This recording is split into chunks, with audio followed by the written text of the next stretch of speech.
Okay, it is Monday. Welcome. Good morning, everyone. If you guys celebrate Christmas or whatever religion you do, if you do, I believe in the next couple weeks it's all going to be celebrated then for most of you. If not, then we move on with our lives, right? So let's jump into it. Now, breaking right now online is that Alexei Navalny, I believe that's his name, or Navalny, the opposition, Alexei Navalny, yes, reportedly claimed that he convinced via the phone one of the FSB Russian agents that poisoned him to pretty much admit how he poisoned him, when, where, the whole thing, right?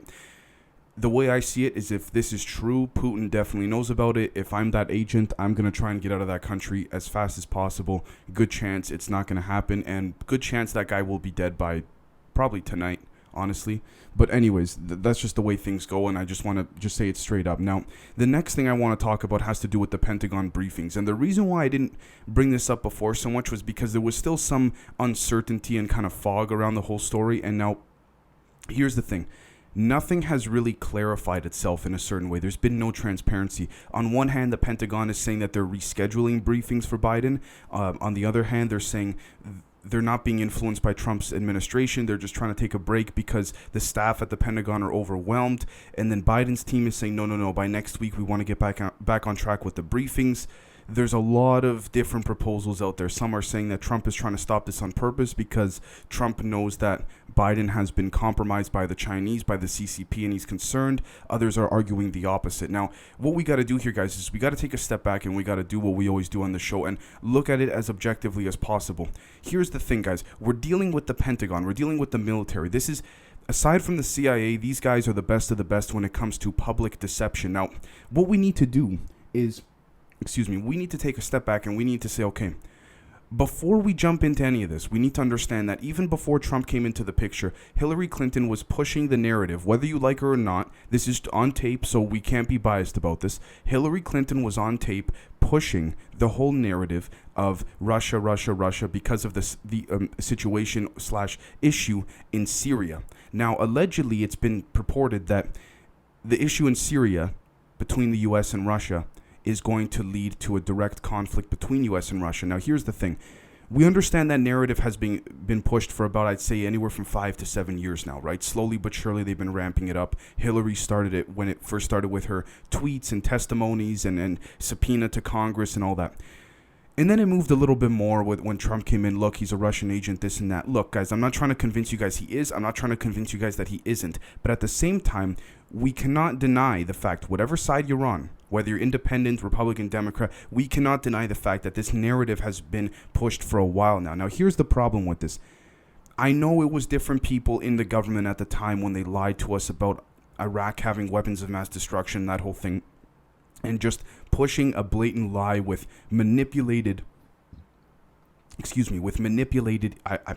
wouldn't even want to call them facts, but let's just say that for the sake of moving forward. But anyways, the Pentagon, aside from all this, they are fantastic at manipulation and deception. Now, we don't know for sure that the United States has been breached in the way they're saying.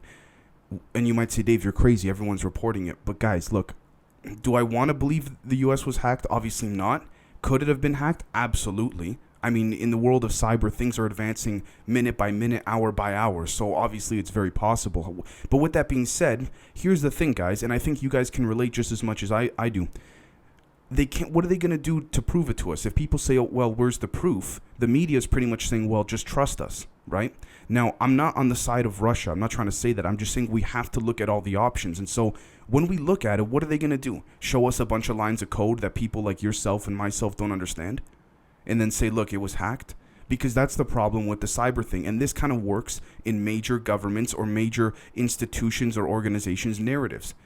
It actually works better than ever before. People think, well, now with the internet, things are coming out and becoming more public. Yes, but at the same time, things can be manipulated just as easily because not a lot of people out there understand what multiple lines of code mean. They can't read code. And so how are we going to know? We just got to trust the mainstream media. So I'm trying to look at it at both angles here, right? And this whole Pentagon thing with rescheduling meetings and while the staff is overwhelmed and Biden saying no and Biden saying yes and we want more meetings and Trump is saying no. Look, guys, before I get off this topic and move on to the next one, who knows what's going on behind the scenes. I think we're only getting a glimpse of what's really happening, as always. And so I think that at the end of the day, I don't even want to say trust the process, because it's like the process cannot be trusted, and we know that. So it comes down to pure opinion and speculation. It's as simple as that. We can go off into many different possible tangential areas and strategies that are, Trump is trying to pull, or Biden's trying to pull, or maybe this could be one big orchestration to deceive the Russians or to deceive their enemies overseas, to make them think internally in the United States there's still some diversion and tribalism going on, and still some extreme division and infighting, let's call it. Maybe there really isn't. That's the thing. We don't know. We just have to trust them. But how many times can they lie under the guise of, well, it's for the security of the nation? How many times can they really do that, right? The next thing I want to talk about is that the Macedonian health minister a few days ago pretended to vaccinate his niece, but there was nothing in the syringe. He later admitted to it and then apologized. Again, I'm not trying to say all the vaccinations that we see on TV and all that are fake. I'm just trying to say the irony, right? The same people who are the top leaders in their respective countries who are saying it's great to take it are a good chunk of them are seen later, or being discovered to be found later, not giving their family or themselves the actual vaccine. There was nothing in the syringe. Okay? In some cases, the syringe was even pushed down by the doctor when the camera was focused right on that. So it just kind of makes you think, right? The next thing is that Congress finally passed the $900 billion stimulus package, but many people are saying that, and I'm seeing this online on Facebook, Twitter, all that, Parler, all those sites, that's a $600 one-time payment isn't enough. Now you might say, okay, it's more than just that. Dave, you don't know the full aspect of the bill. You're 100% right. I don't know what's in the bill. I honestly don't. I'm going off of everything that I'm reading, people's opinions, people's perspectives, some inside sources, and also what's going on publicly. Look, money is money. I'm sure it does. The whole thing here is, let's not make perfection the enemy of the good. But at the end of the day, they've been working on this stimulus bill for how many months now?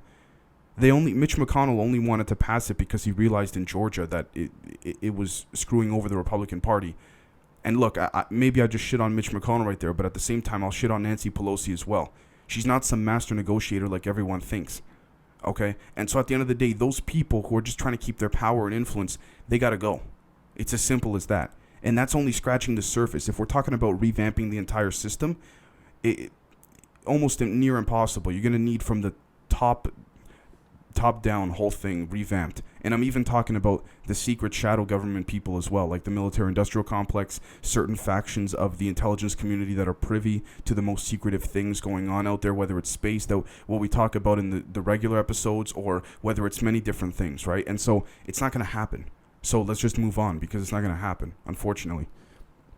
The next thing I want to talk about is that many countries, I don't believe as of the time I'm recording this, I don't think the US has done it yet, but many countries are banning flights to and from the UK because of a new strain of COVID. I give credit to the government of the UK and to the Parliament of England for admitting it, saying we have a problem, and not trying to look tough and all that and locking their whole country down. Look, at the end of the day, we got to question all of it. We have to look at both sides. Is this a new strain? Is this some form of psychological warfare? We don't know. And look, guys, you might say, Dave, you're trying to make everything a conspiracy. I'm not, but by nature, it becomes that when we do not trust our institutions. That's what happens, right? The next thing I want to talk about is that a congressman, a Democratic congressman, Congressman Swalwell, has been compromised. This is pretty much confirmed now. He was sleeping with one of his aides who just so happened to be a Chinese spy. So the question then becomes, how infiltrated were they, and why is it that, how many Chinese spies are actually in Congress?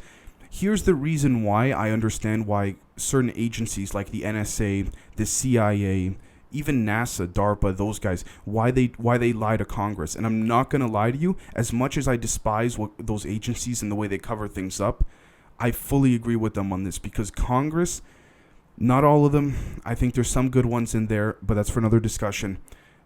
They talk. Congress is supposed to be, by law, they're supposed to be briefed. I mean, if you watch the Snowden movie, for example, they talk strictly about how they don't tell Congress anything because all they do is just leak stuff and make it you guys know what I mean. They just make it public and they go nuts, and it's just not, you can't trust them. You can't. especially when congressmen and women come and go every time their term is up, if they don't win re-election and things like that. I don't blame them for not telling Congress everything. I really don't. Even though they're supposed to by law, look, just leave it the way it is, because when you have things like this, at the end of the day, what happens if this gentleman, this Congressman Swalwell, was privy to some very classified stuff that the military-industrial complex had debriefed them on, or the CIA briefed him on? Guaranteed he would have told this spy that he was sleeping with this woman. Guaranteed. The next thing I want to talk about is that it turns out, and I just want to make a couple points here, that the federal debt relative to the overall GDP in the United States is 128%. That is insane. Now, you might say, okay, what does that mean? Essentially, guys, 35% of all the money circulating in American dollars right now, whether it's in the US or around the world, has been printed in the last year and a half. We can argue whether that's a good thing or a bad thing. Maybe some of you guys are experts in economics or know more than I do. I personally don't. By no means do I claim to be an expert, but when you pump that kind of money into an economy in the short term, it works great because it props everything up. But from my understanding, and I could be very wrong, so please correct me, guys, if I'm wrong. In general, unless the economy booms like crazy, it's hard to even things out down the road when you pump that much money into the economy. Okay? Now, again, I could be very wrong, but that's just the way that I've seen things and all that. And if I'm wrong, please do correct me immediately in the comments.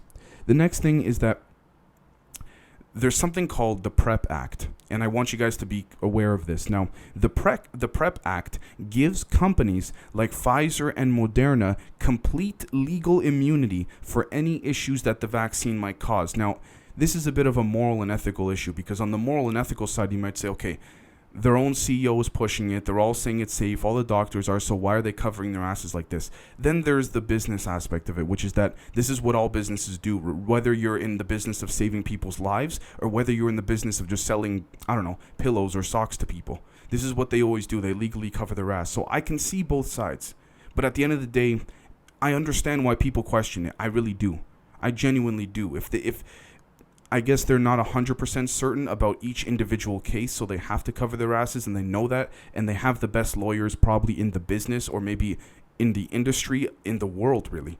And so, especially on something like this, are they making a boatload of money? Absolutely. Absolutely, these companies are.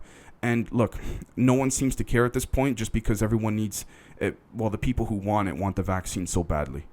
I apologize for saying everyone needs. Not everyone doesn't need the vaccine, but I don't want to jump into that because I don't want to get removed by YouTube and stuff like that, right? So now the next thing I want to mention as well is that I just want to give you guys a quick example of how in the circle everything is kept. And I think I've mentioned this in an episode before. So you guys remember how I said that Nancy Pelosi is the, I believe, aunt of the governor of California, Gavin Newsom? Well, it turns out that Ronna McDaniel, she is the chair of the Republican National Committee. She's related to Mitt Romney. She's Mitt Romney's sister-in-law or ex-sister-in-law. My point here is that I'm not trying to shit on Republicans. I'm not trying to shit on Democrats. All I'm saying is, regardless of what side, you notice how they all keep it in the circle? I'm not so sure about independent parties that run, but I know for, like, if you take a look, for example, one of Biden's top aides has direct connections to Betsy DeVos's educational department and has funded and paid for Betsy DeVos's campaign. So it's like, wait a minute. Biden's supposed to be bringing in all these fresh and new people, but then all of a sudden he's bringing in someone who has direct relations and connections with Betsy DeVos, the Minister of Education, the one person that everyone shit on from both sides pretty much. Okay? And so it makes you think, like, look, you can't get away from, I guess we call it the swamp, if we want to call it that. You can't get away from it. They're all related. They're all somehow connected. They all know someone who knows them, who did a favor for this person, who got them a job or got them a campaign fundraising enough to run for Congress. It's all in the same bag of tricks, guys. It's the same mix of stuff. So that's it for today's news. I'm sure there's going to be more news breaking this afternoon or what have you, but that's pretty much the big stuff coming out in the last couple days, especially since we don't do the political commentary on the weekends. So let me know what you guys think, and we will catch you next time. Thank you very much.